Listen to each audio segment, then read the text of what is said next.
ذكر وموعظة ونور فيه شفاء للصدور وشفيعنا يوم النشور نحمدہ ونصلی ونسلم علی رسولہ الکریم اما بعد 20واں سپارہ شروع ہوتا ہے۔ اس کی ابتدا میں اللہ تعالیٰ نے اپنی قدرت کے 5 دلائل بیان فرمائے سوالی انداز میں۔ ایک پرزور انداز ہوتا ہے کہ ایک سوال جو ہے رکھا جاتا ہے جب کہ اس کا جواب ہر ایک کو معلوم ہوتا ہے، تو سوال جواب کے انداز میں سمجھائے جاتے ہیں۔ اللہ فرماتے ہیں کہ امن خلق السماوات والارض، کون ہے بتاؤ جس نے آسمان اور زمین کو پیدا کیا، آسمان سے پانی برسایا اور تمہارے لیے جو ہے لہلہات خوبصورت جو ہے پھر باغات اس میں سے جو ہے پیدا کیے۔ الہ مع اللہ، کہ اللہ کے سوا کوئی اور بھی جو ہے اس کام کو کرنے والا اللہ کا کوئی شریک ہے؟ مشرکین جو ہے وہ اللہ تعالیٰ کو خالق اور مالک تو مانتے تھے، لیکن وہ کہتے ہیں نظام عالم چلانے کے لیے اللہ تعالیٰ نے بہت سارے شریک اور پارٹنر بنائے ہوئے ہیں۔ تو ان پر رد ہے کہ جب تنہ تنہا اللہ پاک جو سب کچھ کرنے والے ہیں، تو جو اللہ کے اگر کوئی پارٹنر ہے تمہارے خیال کے مطابق تو اس نے بتاؤ کیا پیدا کیا ہے؟ امن جعل الارض قرارا، کون ہے جس نے زمین کو جو ہے قرارگاہ بنایا، ٹھکانہ بنایا، اس کے اوپر پہاڑوں کو گاڑا اور جو ہے اس میں جو ہے دو سمندر، میٹھے اور کھارے سمندر کے درمیان اس نے رکاوٹ پیدا کی، ان کو ملنے نہیں دیا۔ الہ مع اللہ، کون ہے اللہ کے سوا ایک کوئی کرنے والا؟ امن یجیب المضطر اذا دعوا، کون ہے کہ جب پریشان شخص اس کو پکارتا ہے تو اللہ پاک اس کی تکلیف اور پریشانی کو دور کرتے ہیں۔ الہ مع اللہ، کیا اس میں اللہ کے سوا کوئی اس کا کوئی شریک بھی ہے؟ امن یہدیکم فی ظلمات البر والبحر، کون ہے جو خشکی اور تری کے اندھیروں میں جو ہے تمہیں جو ہے تمہاری رہنمائی کرتا ہے، تمہیں راستہ دیتا ہے؟ اور کون ہے جو ہواؤں کو چلاتا ہے، جو آنے والی بارش کی خوشخبری دیتی ہیں؟ الہ مع اللہ، کیا اللہ کے سوا اس کام میں اس کا کوئی شریک ہے؟ امن یبدأ الخلق ثم یعیدہ، کون ہے جس نے جو ہے مخلوق کو پیدا کیا اور پھر مرنے کے بعد دوبارہ اٹھائے گا اور آسمان اور زمین سے تمہیں روزی دیتا ہے؟ الہ مع اللہ، کیا اللہ کے سوا کوئی اور بھی معبود ہے اس میں اس کا شریک؟ قل ہاتوا برہانکم ان کنتم صادقین، اگر تم اپنے دعوے میں سچے ہو کہ اللہ پاک نے جو ہے اپنے سوا دوسرے لوگوں کو پارٹنر بنا رکھا ہے تو اس کے اوپر دلیل لے کر آؤ۔ آگے قرآن نے صاف اعلان کر دیا کہ زمین اور آسمان کے جتنے بھی غیب ہیں، چھپی ہوئی چیزیں ہیں، خبریں ہیں، وہ اللہ کے سوا کوئی بھی نہیں جانتا۔ یہ بات سمجھ لیں کہ اللہ پاک نے بعض غیب کی خبروں کا علم جو ہے وہ انبیاء کرام کو دیا ہے فرشتوں کے واسطے سے، اپنے کلام کے واسطے سے، لیکن وہ ساری غیب کی خبروں کا علم نہیں دیا۔ علم محیط یعنی ذرے ذرے کا علم وہ اللہ کے پاس ہے۔ اور دوسری بات، غیب اس کو کہتے ہیں پوشیدہ چیزوں کا علم جو بغیر کسی سبب کے معلوم ہو جائے۔ انبیاء کرام کو جو وحی کے ذریعے سے معلوم ہو گیا تو وہ انباء الغیب ہے، وہ غیب کی خبریں ہیں، علم غیب نہیں ہے۔ یعنی انبیاء کرام علیہ الصلوۃ والسلام اللہ کے بتائے بغیر، اللہ کی وحی کے بغیر جو ہے وہ پوشیدہ چیزوں کا علم نہیں رکھتے، بلکہ اللہ پاک نے جو ہے وحی کے ذریعے سے بہت کچھ اپنے انبیاء کرام کو عطا فرمایا۔ آگے اللہ پاک اپنے نبی کو تسلی دیتے ہیں کہ آپ دعوت دیا کرتے تھے، کفار انکار کرتے تو آپ غمگین ہوتے، تو اللہ فرماتا ہے انک لا تسمع الموتى ولا تسمع الصم الدعاء اذا ولوا مدبرین، یہ تو ان کی مثال مردوں کی طرح ہے، یہ اگرچہ جو ہے زندہ ہیں، سنتے ہیں، لیکن اس سے سبق حاصل نہیں کرتے، یہ نفع حاصل نہیں کرتے۔ تو ان کی مثال جس طرح آپ مردوں کو قبر میں نہیں سنا سکتے اپنے اختیار سے، تو ان کی مثال اسی طرح ہے۔ تو ان کو جو ہے یہ اگر دعوت کو قبول نہیں کرتے تو آپ غمگین نہ ہو۔ یا سمجھ لیں کہ کفار کو جو تشبیہ دی ہے سمجھانے کے لیے مردوں کے ساتھ، اس کا مطلب یہ ہے کہ جس طریقے سے اگر مردہ آپ کی بات سن بھی لے، کوئی نصیحت کی بات سن بھی لے، تو اب کوئی فائدہ نہیں، کیونکہ داء العمل ختم، وہ آپ کی نصیحت سے نفع نہیں اٹھا سکتا۔ تو ایسے ہی کفار ظاہری طور پر سنتے تو ہے، لیکن وہ جو ہے کیونکہ ان کے اندر طلب نہیں ہے، وہ جو ہٹ درم ہیں، ضدی ہیں، تو آپ کی نصیحت کا فائدہ نہیں اٹھاتے۔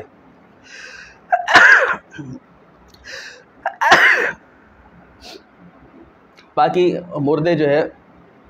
قبر میں جو مردے ہیں وہ زندگی گفتگو سنتے نہیں سنتے، تو بعض چیزیں تو احادیث میں آئی کہ سلام سنتے ہیں اور اس کا جواب بھی دیتے ہیں، قدموں کی آہٹ سنتے ہیں، لیکن اس کے علاوہ عام گفتگو یا قرآن پاک جب ہم پڑھتے ہیں اس کا سننا، تو اللہ پاک جب چاہتے ہیں سنا دیتے ہیں، جب اللہ نہیں چاہتے تو نہیں سناتے۔ لیکن یہ بات کہ ہر بات سنتے ہیں، یہ بات قرآن و سنت سے اس کا ثبوت ہمیں نہیں ملتا۔ آگے جو ہے اللہ پاک نے فرمایا قیامت کے قریب زمین سے ایک جانور نکلے گا، تکلمہم، لوگوں سے بات چیت کرے گا۔ یہ قیامت کی بڑی نشانیوں میں سے اور آخری نشانیوں میں سے ہے، جب وہ جانور جو ہے عجیب خلقت کا ہوگا، لوگوں سے بات چیت کرے گا، اور اس کے بعد جو ہے توبہ کا دروازہ بند ہو جائے گا۔ اس کے بعد آگے سورہ قصص شروع ہوتی ہے، اس میں تفصیل کے ساتھ حضرت موسیٰ علیہ السلام کا قصہ ہے۔ اللہ پاک فرماتے ہیں ان فرعون علا فی الارض، فرعون نے زمین میں سرکشی مچا رکھی تھی، ظلم کی انتہا کر دی تھی۔ اس کو ایک نجومی نے خبر دی، ایک بچہ پیدا ہوگا جو تمہاری سلطنت کا خاتمہ کرے گا۔ تو یہ ظالم جو بھی لڑکا پیدا ہوتا اس کے کارندے پہنچ جاتے، بچوں کو ذبح کر دیتے اور ان کی ماؤں کو زندہ چھوڑ دیتے۔ اللہ فرماتے ہیں وَنُرِيدُ أَن نَّمُنَّ عَلَى الَّذِينَ اسْتُضْعِفُوا فِي الْأَرْضِ، ہم نے چاہا کہ اب زمین میں جو پسا ہوا طبقہ ہے، کمزور طبقہ یعنی کہ بنی اسرائیل، ہم ان پہ احسان کریں، ان کو اقتدار بخشیں اور زمین کا وارث بنائیں، حکومت اور سلطنت عطا فرمائیں۔ اس سے پتہ چلا کہ بظاہر دنیا کے اندر بسا اوقات ایسا ہوتا ہے کہ مسلمان جو ہے وہ پس رہے ہوتے ہیں اور کفار کے ظلم تلے جو ہے وہ دبے جا رہے ہوتے ہیں، لیکن یہ دنیا ہے، یہ عارضی طور پر ہوتا ہے۔ جب ایمان والے ثابت قدمی دکھاتے ہیں، اس آزمائش سے گزر جاتے ہیں، تو اللہ پاک جو ہے ان کو جو ہے دنیا کے اندر بھی عروج عطا فرماتے ہیں اور غلبہ عطا فرماتے ہیں۔ آج اگر کہ فلسطین کے مسلمان شہید ہو رہے ہیں کافی، لیکن الحمدللہ وہ ثابت قدم ہے، ڈٹ کے لڑ رہے ہیں، اور اللہ تعالیٰ سے قوی امید ہے کہ عنقریب جو ہے وہ اسرائیلی ظلم سے نجات حاصل کر لیں گے، اور جو ہے اسرائیلی وہ جو یہودیوں کو جو ہے عبرتناک شکست ہوگی۔ اللہ پاک نے جو ہے موسیٰ علیہ السلام کو زندہ رکھا اور فرعون کی گود میں پال کے دکھایا کہ جب موسیٰ علیہ السلام پیدا ہوئے تو ان کی ماں کے دل میں اللہ پاک نے یہ بات ڈالی کہ تم اس کو دودھ پلاؤ، اور جب تمہیں خوف ہو کہ فرعون کے کارندے آگے ان کو قتل کر دیں گے تو صندوق میں ڈال کے دریا میں ڈال دو۔ موسیٰ علیہ السلام کی والدہ نے اسی طرح کیا، لیکن ظاہر سی بات ہے ماں ہیں، ساتھ ساتھ وہ پریشان بھی رہیں۔ اللہ پاک نے اس صندوق کو فرعون کے محل میں پہنچایا، وہاں درباریوں نے وہ بچہ جو ہے حضرت آسیہ جو بعد میں مسلمان ہو گئی تھی، فرعون کی بیوی، ان کے ہاتھ میں دیا اس بچے کو، اور فرعون کو کہا لا تقتلوا، کہ اس کو قتل مت کرنا، اسے ہم اپنا بچہ بنائیں گے۔ ادھر اللہ تعالیٰ نے یہ نظام چلایا کہ اب موسیٰ علیہ السلام کسی کا دودھ قبول نہیں کرتے تھے۔ پھر موسیٰ علیہ السلام کی بہن کو ان کی والدہ نے بھیجا تھا کہ جاؤ دیکھ کر آؤ کیا واقعہ پیش آ رہا ہے۔ جب انہوں نے دیکھا تو انہوں نے جو ہے ایک مشورہ دیا کہ ایک خاتون کو میں بلا کر لاتی ہوں، امید ہے یہ موسیٰ علیہ السلام ان کا دودھ پی لیں گے۔ وہ موسیٰ علیہ السلام کی والدہ کو بلا کے لائی، اور جو ہے موسیٰ علیہ السلام نے ان کی جو ہے دودھ جو ہے وہ پینے لگ گئے۔ تو اللہ تعالیٰ نے پہلے ہی فرمایا تھا، تسلی دے دی تھی کہ ابھی تم صندوق میں ڈال کے جو ہے سمندر میں ڈال دو، لا تخافی ولا تحزنی، خوف مت کرنا، غم مت ہونا، ان ردہ الیک، میں تمہیں واپس لوٹاؤں گا تمہاری گود میں اور اسے رسول بناؤں گا۔ تو اللہ نے اپنا وعدہ پورا کیا، اور قرآن کہتا ہے فرددناہ الی امہ کہی تقر عین ہوا، کہ ہم نے موسیٰ کو ان کی والدہ کی طرف لوٹا دیا تاکہ ان کی آنکھیں ٹھنڈی ہو جائیں۔ پھر موسیٰ علیہ السلام جب جوان ہوئے تو قرآن کہتا ہے آتینہ حکما و علما، اللہ پاک نے ان کو حکمت عطا فرمائی اور علم عطا فرمایا۔ پھر ایک واقعے کی طرف اشارہ کیا کہ ایک مصری اور بنی اسرائیلی کا جھگڑا ہو رہا تھا، تو بنی اسرائیل نے موسیٰ علیہ السلام کو جو ہے فریاد کے لیے بلایا۔ موسیٰ علیہ السلام نے مصری کو جو ہے ایک مکہ مارا تاکہ جو اسرائیلی ان کی قوم کا تھا تاکہ اس کو جو ہے بچا سکے۔ تو مکہ مارنا تھا جھگڑا ختم کرنے کے لیے، اس کا زور ختم کرنے کے لیے، لیکن قرآن کہتے ہیں کہ ایک ہی مکے میں اس کا کام تمام ہو گیا، وہ مر گیا۔ اگرچہ یہ موسیٰ علیہ السلام سے خطا نہ ہوا، ان کا ارادہ مارنے کا نہیں تھا، لیکن چونکہ قتل ایک سنگین جرم ضرور ہے، تو موسیٰ علیہ السلام نے جو ہے اس کو شیطان کا عمل قرار دیا اور اللہ تعالیٰ سے جو اس کے اوپر توبہ استغفار کی۔ اگلے دن دوبارہ دیکھا وہ بنی اسرائیل دوسرے مصری سے جھگڑ رہا ہے، تو موسیٰ علیہ السلام نے اس کو تنبیہ کری کہ بھائی تمہارا تو روز کا یہ کام ہو گیا کہ تم جھگڑتے ہو۔ اور پھر دوبارہ موسیٰ علیہ السلام اس مصری کو جو ہے مصری کو ہٹانے کے لیے آ رہے تھے اور اسرائیلی کو بچا رہے تھے، لیکن وہ یہ سمجھا گھبرا گیا اور اس نے علی الاعلان یہ بات کی تھی کہ کل آپ نے ایک شخص کو قتل کیا تھا اور آج آپ مجھے قتل کرنا چاہ رہے ہیں، اور یہ بات پھر پھیل گئی۔ تو ایک شخص نے آگے موسیٰ علیہ الصلوۃ والسلام کو جو خیر خواہ آگے بتایا، ان الملأ یأتمرون بک لیقتلوک، کہ سردار مشورہ کر رہے ہیں آپ کے بارے میں کہ آپ کو قتل کر دیں گے، میں آپ کا خیر خواہ، آپ یہاں سے نکل جائیں۔ موسیٰ علیہ الصلوۃ والسلام تنہے تنہا جو ہے مصر سے نکلے مدین کی طرف، وہاں حضرت شعیب علیہ الصلوۃ والسلام کو اللہ پاک نے جو ہے نبوت عطا فرمائی تھی، اور یہ علاقہ فرعون کی سلطنت سے باہر تھا۔ جب مدین میں داخل ہوئے تو یہ قصہ پیش آیا کہ شعیب علیہ الصلوۃ والسلام کی 2 بیٹیاں اپنے جانوروں کو جو ہے پانی پلانے کے لیے آ رہی تھیں، لیکن جو ہے وہ کنویں سے الگ تھلگ جو ہے کھڑی ہوئی تھی۔ موسیٰ علیہ السلام نے ان سے پوچھا کہ آپ پانی کیوں نہیں پلا رہے؟ انہوں نے کہا کہ ہمارے والد صاحب بوڑھے ہیں اور ہم چونکہ عورت ذات ہیں، انتظار کرتے ہیں کہ جب مجمع چھٹ جائے اس کے بعد اپنے جانوروں کو جا کے پانی پلائیں۔ موسیٰ علیہ الصلوۃ والسلام تشریف لے گئے، ڈول کے ذریعے سے پانی نکالا اور جو ہے ان کے جانوروں کو پلایا۔ اس سے یہ بات پتہ چلی کہ ضرورت کے وقت غیر محرم عورت سے جو ہے بات چیت کی اجازت ہے نظروں کی حفاظت کرنے کے ساتھ، اور جو ہے ان کی مدد بھی کی جا سکتی ہے بشرطے کہ فتنے کا اندیشہ نہ ہو۔ غیر محرم کے ساتھ جو ہے تنہائی اختیار کرنا یہ جو ہے منع ہے، ناجائز حرام ہے، لیکن اگر کوئی گفتگو کرنی پڑی ضرورت تو اس کی جو ہے گنجائش ہے۔ آج سوشل میڈیا کا دور ہے، کبھی کوئی ایسا واقعہ پیش آ جاتا ہے تو لوگ جو ہے علماء کو اور دیندار طبقے کو بدنام کرنے کے لیے کہتے ہیں کہ دیکھو یہ فلاں سے بات کر رہے ہیں، فلاں سے بات کر رہے ہیں۔ تو اگر اس طریقے کوئی واقعہ پیش آئے تو وہ ممنوع نہیں ہے، اس آیت سے بات پتہ چلتی ہے۔ ظاہر سی بات ہے اگر کوئی خاتون آپ سے ایک دم سے کوئی راستہ پوچھ لے یا کوئی شرعی مسئلہ پوچھ لے تو نظروں کی حفاظت کرنے کے ساتھ اس کی رہنمائی کرنے کی جو ہے وہ اجازت ہے، اور اس کی مدد بھی کی جا سکتی ہے بشرطے کہ جو ہے فتنے کا اندیشہ نہ ہو۔ شعیب علیہ الصلوۃ والسلام کی بیٹیوں نے اپنے والد کو سارا قصہ سنایا، اور پھر ان کے والد نے کہا کہ اس شخص کو بلا کے لاؤ کہ اس کو جو ہے انعام دینا چاہتا ہوں۔ وہ بلا کے لائے تو ان کی ایک بیٹی نے مشورہ دیا ہے کہ ابا جان ان کو جو ہے اجرت پر رکھ لیں، ملازمت پر رکھ لیں، تاکہ گھر کے کام کر دیں اور ہمارے جانوروں کو چرا لیں، پانی پلا دیں۔ اور ایک جملہ کہا، سمجھدار خاتون تھی، قرآن نے اس کو نقل کیا، ان من استاجرت القوی الامین، ان خیر من استاجرت القوی الامین، کہ بہترین وہ شخص جس کو آپ ملازمت پر اجرت پر رکھنا چاہ رہے ہیں، اس میں 2 صفات ہو، القوی کہ وہ جسمانی اعتبار سے، ذہنی اعتبار سے جو وہ اہل ہو، اس میں صلاحیت ہو، اور امین امانت دار بھی ہو۔ تو قرآن نے یہ جملہ نقل کر کے اشارہ کر دیا اگر کسی کو ملازم رکھنا ہو تو 2 چیزیں دیکھ لو، اس کام کی صلاحیت اس میں ہے یا نہیں۔ اگر جو جسمانی صلاحیت چاہیے تو وہ دیکھ لو، ذہنی صلاحیت جاری وہ دیکھ لو، اور اس کے ساتھ امانت داری اور دیانت داری بھی ہو۔ حضرت شعیب علیہ الصلوۃ والسلام نے موسیٰ علیہ الصلوۃ والسلام کو پیشکش کی کہ آپ 8 سال جو ہے میرے پاس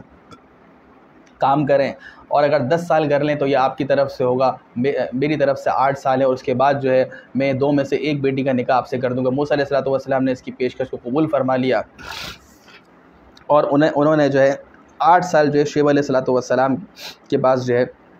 وہ بطور ملازم کام کیا۔ اس کے بعد جو ہے انہوں نے 1 بیٹی کا نکاح حضرت موسیٰ علیہ الصلوۃ والسلام سے کر دیا۔ اب چونکہ طویل عرصہ گزر چکا تھا، وہ خوف باقی نہیں رہا، تو موسیٰ علیہ الصلوۃ والسلام اہلیہ کو جو ہے مدین سے لے کے مصر کی طرف نکلے، اور راستے کے اندر وہ قصہ پیش آیا جو سورہ طٰہٰ میں اور کئی مقام پر ہے کہ اللہ تعالیٰ سے ہم کلامی کے شرف حاصل ہوا، اور اللہ تعالیٰ نے جو ہے ان کو نبوت ہے اور حکمت سے نوازا۔ آگے جو ہے قرآن کہتا ہے اس قصے کے اختتام پر نبی کریم صلی اللہ علیہ وسلم کو خطاب ہے، وما كنت بجانب الغربی، اے نبی جب موسیٰ کو وادی طور کی مغربی جانب تورات عطا کر رہے تھے، اور جتنے مراحل ابھی بیان کیے وہ جب پیش آ رہے تھے تو اے نبی آپ اس وقت موجود نہیں تھے، لیکن اس کے باوجود سینکڑوں سال پرانا قصہ آپ کی زبان مبارک سے جاری ہو جانا اس بات کی دلیل ہے آپ اللہ کے سچے رسول ہیں، اور قرآن جو ہے وہ اللہ کا کلام ہے۔ آگے قرآن کہتے ہیں انک لا تہدی من احببت، اے نبی آپ اس کو ہدایت نہیں دے سکتے جس کو آپ پسند کریں ہدایت کے لیے۔ یہ آیت جب نازل ہوئی کہ ابو طالب چچا جو نے نبی کریم صلی اللہ علیہ وسلم کا بچپن سے خیال رکھا، آپ پر بڑے احسانات تھے، جب ان کی وفات کا وقت آیا تو اللہ کے رسول نے فرمایا کہ یہ چچا کلمہ پڑھ لو، کل قیامت کے دن میں اللہ کے حضور گواہی دوں گا۔ اس وقت جو ہے بڑے بڑے سردار بھی پہنچے ہوئے تھے مشرکین کے، اور انہوں نے کہا کہ تم عبد المطلب کے دین کو چھوڑتے ہو۔ بہرحال آخر تک جو ہے ابو طالب ایمان نہیں لائے اور دنیا سے رخصت ہو گئے۔ نبی کریم صلی اللہ علیہ وسلم بڑے غمگین ہوئے، قرآن کی آیت اتر گئی، اے نبی آپ جس کو پسند کریں، آپ جس کو محبوب سمجھیں اس کو تھوڑی ہدایت ملے گی، ہدایت تو ہمارے ہاتھ میں۔ البتہ قرآن نے ایک ضابطہ دوسری جگہ فرمایا وَيَهْدِي إِلَيْهِ مَن يُنِيبُ، جس کے اندر طلب ہوگی، جس کے اندر جستجو ہوگی، ہدایت چاہتا بھی ہوگا تو پھر اللہ پاک اس کو ضرور ہدایت دیں گے، نوازیں گے، لیکن بے طلبوں کو اللہ ہدایت نہیں دیتے۔ ہمارے ذمے صرف دین کی بات پہنچا دینا ہے، دعا کرنا ہے، لیکن دل میں بات اتروا دینا، منوانا، یہ ہم کسی کے اختیار میں اللہ پاک نے نہیں رکھا۔ آگے اللہ پاک نے قارون کا تذکرہ کیا ہے، یہ موسیٰ علیہ السلام کا چچا زاد بھائی تھا، لکھا ہے، اور اس کو اللہ پاک نے ایک بڑا خزانہ دیا تھا، لَتَنُوءُ بِالْعُصْبَةِ أُولِي الْقُوَّةِ۔ قرآن کہتا ہے کہ ایک بڑی طاقتور جماعت جو ہے اس کے خزانوں کی چابیاں اٹھاتی تھی صرف۔ تو اب اندازہ کر لیں کتنا اللہ پاک نے مال سے نوازا تھا۔ موسیٰ علیہ السلام نے اس کو سمجھایا کہ دیکھو اتراؤ مت، اترانے والے اللہ کو پسند نہیں ہیں، اور جو اللہ نے اس مال میں حق رکھا ہے وہ حق ادا کرو۔ تو اس نے ایک جملہ کہا، انما اوتیتہ علی علم عندی، بھائی یہ جو کچھ مجھے عطا کیا ہے یہ تو میرے علم اور ہنر کا نتیجہ ہے۔ لیکن یہاں یہ بات سمجھیں، کافر کی سوچ یہی ہے کہ جو کچھ مجھے رزق ملتا ہے، جو کچھ میں نے کمایا ہے، دنیاوی ترقی کی ہے، یہ تو میرا کمال ہے۔ اللہ پاک نے جملے کو نقل کیا، لیکن بات یہ ہے کہ اگر آپ کا کمال ہے، ذہنی اور جسمانی آپ کا کلام ہے، تو جسمانی طاقت اور ذہنی توانائی، سوچ سے سمجھنے کی صلاحیت کس نے عطا کی؟ اللہ نے عطا کی۔ اس لیے آدمی کو اللہ پاک جتنا ہی نواز دے، چاہے وہ دنیاوی اعتبار سے ہو، روحانی اور اخلاقی اعتبار سے نواز دے، علمی اعتبار سے نوازے، اس سے یہ اللہ کا فضل سمجھنا چاہیے اور شکر ادا کرنا چاہیے۔ یہ باتیں کرنا کہ یہ تو ہمارا کمال ہے، یہ اللہ تعالیٰ کو پسند نہیں ہے۔ ایک دن جو ہے قارون نکلا، تو جو دنیا کے چاہنے والے تھے وہ قارون پر رش کرنے لگے کہ یار قارون جیسی زندگی ہماری بھی ہونی چاہیے، کیا اس کو جو ہے دنیاوی ساز و سامان جو ہے اس کے پاس ہے اور کتنی دولت ہے۔ لیکن قرآن کہتا ہے وقال الذین اوتوا العلم، جن کو اللہ پاک نے جو ہے علم دیا تھا، دینی علم تھا، وہ انہوں نے کہا ویلکم، ہائے تمہارا ناس ہو، ایمان والے اور عمل صالح کرنے والوں کے لیے آخرت کا ثواب جو ہے وہ کئی گنا بہتر ہے۔ اور پھر ہوا یہ ہے کہ اللہ پاک نے فرعون کو اور اس کے مال کو زمین میں دھسا دیا۔ اگلے دن وہ جو قارون کے مال پر رش کر رہے تھے، انہوں نے توبہ کری اور کہا کہ اللہ کا شکر ہے کہ اللہ تعالیٰ نے جو ہے ہمیں بچا لیا، ہم تو کل یہ بات کہہ رہے تھے۔ اور پھر اس بات کا اقرار کیا کہ واقعی اللہ پاک جس کا چاہتا ہے رزق کو زیادہ کر دیتا ہے، جس کا چاہتا ہے رزق تنگ کر دیتا ہے۔ رزق کا زیادہ ہو جانا اور رزق کا کم ہو جانا، یہ دونوں اللہ کی بارگاہ میں قبولیت کی دلیل نہیں ہے، بلکہ یہ تو ایک امتحان ہے۔ اللہ پاک جس کو رزق کشادہ کر دیتے ہیں تو اس کے شکر کا امتحان ہے، رزق کی تنگی ڈال دیتے ہیں تو اس کا صبر کا امتحان ہے۔ آئے قرآن کہتے ہیں ان الذی فرض علیک القرآن، وہ ذات جتنے اے نبی آپ کے اوپر قرآن اتارا ہے، وہ آپ کو دوبارہ جو ہے الی معاد، مکے کی طرف ضرور لے کر آئے گا۔ رسول اللہ صلی اللہ علیہ وسلم جو ہے جب ہجرت کر رہے تھے، مقام جحفہ پر پہنچے کہ جہاں سے کعبۃ اللہ نظر آ رہا تھا اور نظروں سے اب غائب ہونے کو تھا، تو آپ صلی اللہ علیہ وسلم جو ہے ظاہر سی بات ہے آپ کا سارا بچپن وہاں گزرا، جوانی وہاں گزری، تو جو ہے اور آپ نے یہ جملہ بھی فرمایا تھا، مورخین لکھتے ہیں کہ اے مکہ تو کتنا اللہ کی نگاہ میں معزز ہے، اگر میری قوم مجھے نہ نکالتی تو میں کبھی نہ جاتا۔ تو اللہ پاک نے اس وقت یہ آیت نازل کر تسلی دے دی کہ ابھی تو آپ جا رہے ہیں، لیکن ایک وقت آئے گا ان قریب کہ اللہ پاک آپ کو واپس جو ہے آپ کے شہر لوٹائے گا، اور آپ جو ہے سن 8 ہجری میں مکہ فتح ہو گیا اور آپ جو ہے فاتح بن کر داخل ہوئے۔ آگے سورہ عنکبوت شروع ہوتی ہے۔ عنکبوت مکڑی کو کہتے ہیں۔ اس صورت کے اندر آزمائش کا بیان ہے، صحابہ کرام پر کیسی کیسی آزمائش ہے، خصوصاً مکہ مکرمہ میں مشرکین نے طرح طرح کی تکالیف دی، تو اللہ پاک نے فرمایا کہ کیا تم یہ گمان کرتے ہو کہ ایمان لانے کے بعد تمہیں آزمایا نہیں جائے گا اور ایسے ہی چھوڑ دیا جائے گا؟ ہم نے پچھلے لوگوں کو بھی آزمایا تاکہ سچے اور کھرے الگ الگ ہو جائیں، مومن اور منافق کی پہچان ہو جائے۔ اور قرآن نے دوسری کئی آیتوں میں اس حقیقت کو واضح کیا کہ صرف اگر کوئی دائرہ اسلام میں داخل ہو جائے اور کلمہ پڑھ لے، کیا اس کی چھٹی آزمایا نہیں جائے گا؟ کیا تم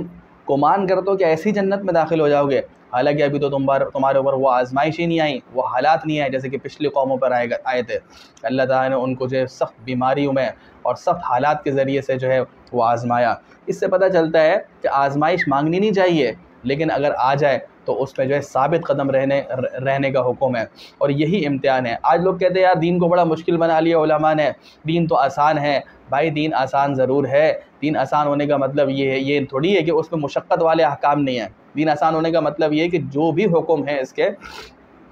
وہ انسان کی طاقت اور وسعت سے باہر نہیں ہے۔ انسان ہر حکم پر جو ہے وہ عمل کر سکتا ہے، لیکن ظاہر سی بات ہے ہمت کرنی پڑے گی اور مشقت اٹھانی پڑے گی۔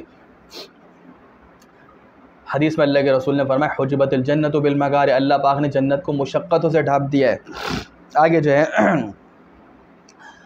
بہت سارے صحابہ کرام مسلمان ہو گئے، ان کے والدین کسی کے بہن بھائی مسلمان نہیں ہوئے، وہ زور لگا دیتے۔ حضرت سعد بن ابی وقاص رضی اللہ عنہ کی والدہ نے قسم کھا لی کہ جب تک تو اپنے دوبارہ پرانے دین کی طرف نہیں لوٹے گا، کفر اختیار نہیں کرے گا، تو میں کھانا نہیں کھاؤں گی۔ تو قرآن اتر گیا۔ قرآن کہتا ہے کہ ہم نے والدین کے ساتھ حسن سلوک کا حکم دیا ہے، اور اگر وہ کافر ہیں تب بھی حسن سلوک کرو ان کے ساتھ، لیکن اگر وہ تمہیں میرے ساتھ شرک کرنے کا کہیں تو فلا تطعهما، تو ان کی اطاعت نہیں کرنی۔ پتہ چلا کہ والدین کا سب سے زیادہ مقام ہے اللہ اور اس کے رسول کے بعد، لیکن اللہ اور اس کے رسول صلی اللہ علیہ وسلم کا جو حکم ہے اور آپ کی محبت اور عظمت سب سے زیادہ ہونا ضروری ہے۔ انسان کا امتحان ہوتا ہی اس وقت ہے کہ ایک طرف اللہ اور اس کے رسول کا حکم ہو اور ایک طرف والدین کا، رشتہ داروں کو، دوست احباب کھڑے ہوئے ہوں، اس وقت امتحان ہوتا ہے۔ اسی وجہ سے حدیث میں اللہ کے رسول نے فرمایا تم میں سے وہ شخص اس وقت تک مومن نہیں ہو سکتا یہاں تک کہ میں اسے اس کے والدین، اس کی اولاد اور سب سے زیادہ جو ہے وہ عزیز نہ ہو جاؤں۔ آگے جو ہے جب بعض صحابہ کرام مسلمان ہو گئے اور بعض سادہ لوگ مسلمانوں کے پاس کفار کے سردار پہنچ جایا کرتے تھے اور کہتے ہیں دوبارہ کفر اختیار کر لو، وہ کہتے ہیں ہم اللہ کے عذاب سے ڈرتے ہیں، آخرت کی پکڑ سے ڈرتے ہیں، تو کہتے تھے کہ بھائی تم دوبارہ جو ہے کفر اختیار کر لو، وَلْنَحْمِلْ خَطَايَاكُمْ، تمہارے گناہوں کو بوجھ ہم اپنے اوپر لاد لیں گے قیامت کے دن، تمہیں کوئی کچھ نہیں کہے گا۔ قرآن نے واضح کہہ دیا وَمَا هُمْ بِحَامِلِينَ مِنْ خَطَايَاهُمْ مِنْ شَيْءٍ، قیامت کے دن کوئی کسی کے گناہ کو کوئی بوجھ نہیں اٹھائے گا، اِنَّهُمْ لَكَاذِبُونَ، یہ پکے جھوٹے ہیں۔ اور ولا تزر وازرۃ وزر اخرى، ایک اصول ضابطہ بیان کر دیا، کوئی کسی کا بوجھ نہیں اٹھائے گا۔ ہاں اتنا ضرور ہوگا یہ جو سرغن ہے تمہیں گمراہ کر رہے ہیں، یہ دو بوجھ اٹھائیں گے، ایک اپنے گناہ کا اور ایک جو ہے گناہ کا سبب بننے کا۔ البتہ جن کو گمراہ کیا گیا وہ ہلکے نہیں ہوں گے، ان کی جان نہیں چھوٹے گی۔ اس سے پتہ یہ چلا کہ کل قیامت کے دن یہ نہیں کہا جا سکتا کہ فلاں نے ہمیں گمراہ کیا، غلط لائن پہ لگا دیا۔ اللہ پاک نے آپ کو بھی عقل دی تھی، سمجھ دی تھی، دین جو ہے ہر طرف اللہ تعالیٰ نے پھیلا دیا تھا رسولوں کے ذریعے سے، علماء کرام کے ذریعے سے، تو انسان کو جو ہے اسی وجہ سے حکم دیا کہ وہ اچھوں کی صحبت اختیار کریں۔ آگے اللہ پاک نے دیگر انبیاء علیہ السلام کا قصہ نقل کیا ہے ایمان والوں کو یہ بتانے کے لیے کہ دیکھو سب سے زیادہ آزمائش جو ہے وہ انبیاء کرام پر آتی ہے، لہٰذا تمہیں بھی آزمایا جائے گا۔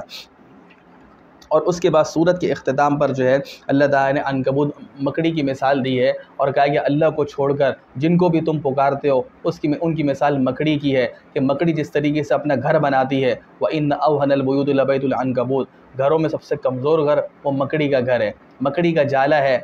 نہ ہلکی سی ہوا آتی ہے اور وہ ہے جو ہے ختم ہو جاتا ہے۔ تو جس طریقے سے مکڑی کا جالا اس کی حفاظت نہیں کر پاتا، اس کے کسی کام نہیں آتا، اسی طریقے سے اللہ کو چھوڑ کر جنہیں تم پکارتے ہو تو وہ جو ہے تمہارے مشکل میں کچھ کام نہیں آ سکتے، نہ تمہیں نفع دے سکتے نہ تمہیں نقصان دے سکتے۔ آئے قرآن کہتے ہیں وَتِلْكَ الْأَمْثَالُ نَضْرِبُهَا لِلنَّاسِ، یہ مثالیں ہم لوگوں کو جو ہے